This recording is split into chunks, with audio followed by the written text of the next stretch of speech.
currently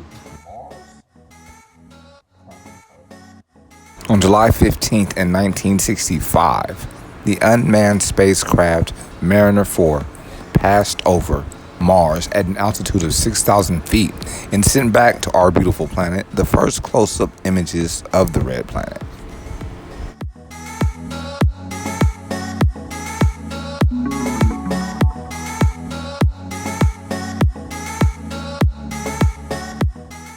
Launched in November of 1964, Mariner 4 carried a television camera and 6 other science instruments to study Mars and interplanetary space within the solar system.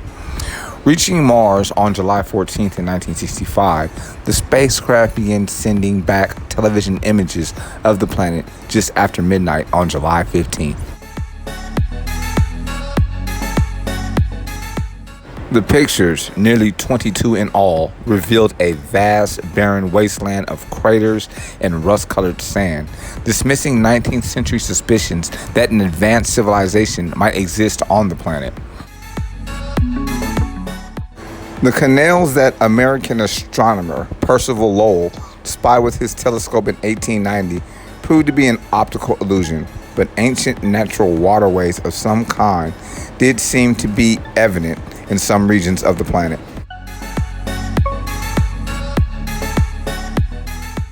Once past Mars, Mariner 4 journeyed onto the far side of the sun before returning to the vicinity of Earth in 1967. Nearly out of power by then, communication with the spacecraft was terminated in December of 1967.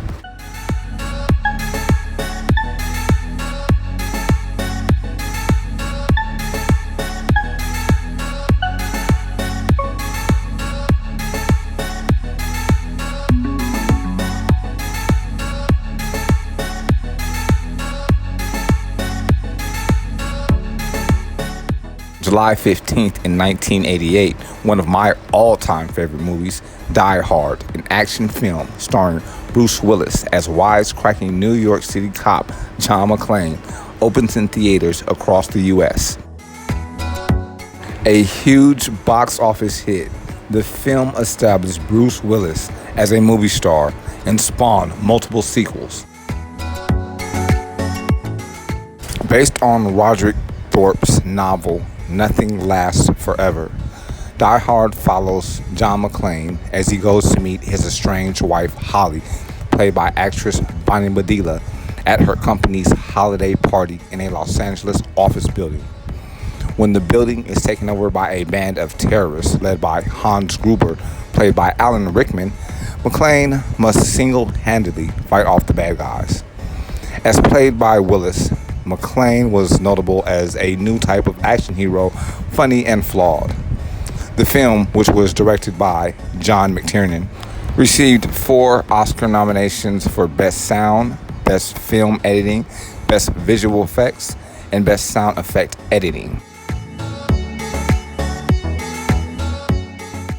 Bruce Willis was born on March 19th, in 1955, and he grew up in New Jersey.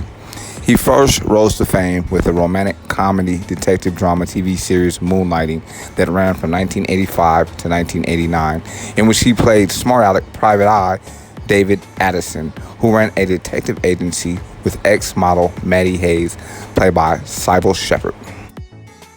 After the success of Die Hard, Bruce Willis emerged as one of Hollywood's top leading men.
Today is Die Hard Day.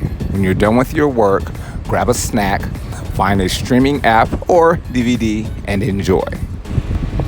And it must be part one, the original Die Hard.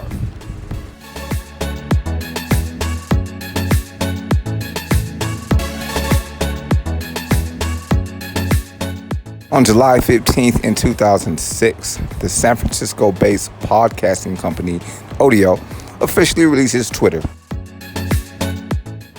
It's short for messaging service, SMS for groups to the public. Born as a side project from Odeo's main podcasting platform, the free application allowed users to share short status updates with groups of friends by sending one text message to a single number.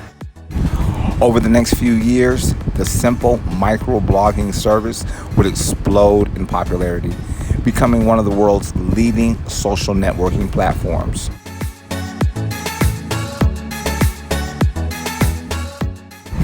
Twitter co-founder Evan Williams first made his name in the Silicon Valley tech world by founding the web diary publishing service Blogger, which he sold to Google in 2003 for several $1 million. In 2005, Williams co-founded Odeo with another entrepreneur, Noah Glass. That fall, however, Odeo's main service was made obsolete when Apple launched iTunes. After Williams asked the team of 14 employees to brainstorm their best idea for the flailing startup, one of the company's engineers, Jack Dorsey, came up with the concept of a service allowing users to share personal status updates via SMS to groups of people. By March 2006, they had a working prototype and a name, Twitter, inspired in part by bird sounds and adopted after some other choices, including Friend Stalker, were rejected. Dorsey sent the first ever tweet, quote, "Just setting up my Twitter," unquote, on March 21st. At the time, Twitter launched to the public in July 2006. It was still a side project of Odeo, while the company's primary offering, the podcasting platform, was going nowhere. That fall, according to a report in Business Insider, Williams bought out the company's investors, changed Odeo's name to Obvious Corporation, and fired Glass, whose role in the birth of Twitter, including coming up with his name, wouldn't become public until years later. Within 6 months after the launch, the original name, TWTTR, had become Twitter TWITTER. Once the service went public, its founders imposed a 140-character limit for messages based on the maximum length of text messages at the time. This was later expanded to 280 characters. Use of Twitter exploded at the South by Southwest convention in Austin, Texas in March 2007, when more than 60,000 tweets were sent per day and grew rapidly from there. By 2013, the New York Times reported that the company had more than 2,000 employees and more than 2 million active users. That November, when the company went public, it was valued at just over $31 billion.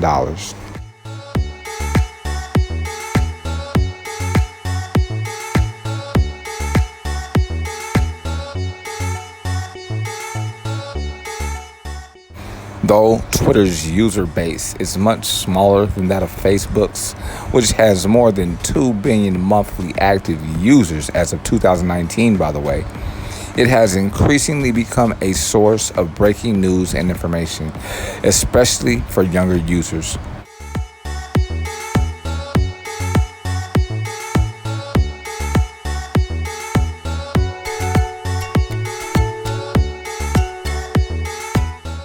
Like other social media companies, Twitter and Dorsey, its CEO, have faced pressure to police the content on the site more closely to prevent bullying, harassment, and hate speech, as well as better protect its user privacy.